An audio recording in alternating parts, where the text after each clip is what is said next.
It is truly my pleasure to be here, and I am just so in gratitude for this wonderful Parliament and the idea of interfaith, all faiths coming together. In fact, the benefits of interfaith understanding really evolved. This is a season, also part of the season for nonviolence. It evolved from the season of nonviolence. Because when you think of it, peace and nonviolence must come within our own hearts and our minds first, right? Then it comes with our family. Then it extends out into our friendship, our community, our faith communities, and then the next step would be obviously where? The world, other faith communities. So the benefits that we have found in our interfaith work in the past 5 years are numerous. One is that our minds and our hearts have been opened and extended and just amazed by the beauty and wonder of all faith traditions, because we've come to realize that we have this common core. We have this commonality between us. We have these ideas of faith and love and peace and brotherhood and forgiveness and givingness and charity that is common to all faith traditions. And also we've heard about the golden rule.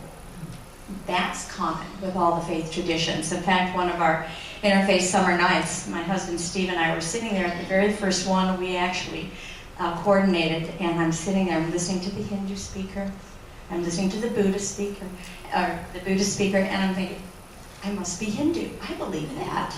I must be Buddhist. I believe that.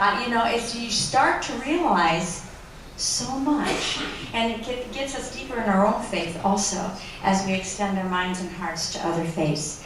And learning and education is the key here, because when we learn and we educate ourselves and we're out there educating other people through dialogue and panels, we realize that the barriers of fear break away. The barriers of prejudice, and they're all barriers in our mind. There's no barrier, is there? So they break down and they dissipate and they dissolve into the nothingness from which they came. And so this is the beauty and benefit of the season for interfaith understanding. We step out of our comfort zone. We're very comfortable with our own people.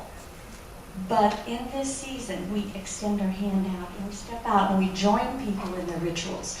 We join people in their observances. We join people in their faith. And that even opens us up more, and our comfort zone extends and goes beyond. We work together for a common purpose. And when we work and play and eat together, we become friends. We move past that idea of tolerance to friendship, because I don't even like the word tolerance.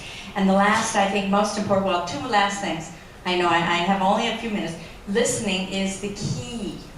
When you're sitting in a meeting, listen to what the other faith tradition is saying. And also, we stand up for each other. We had a synagogue that was graffitied.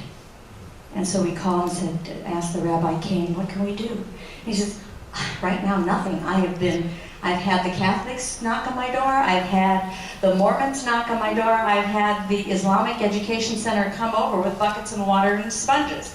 So he says, this is amazing. This is community. This is where we're heading.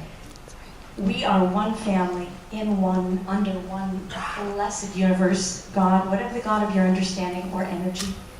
This is it, and this is the benefit.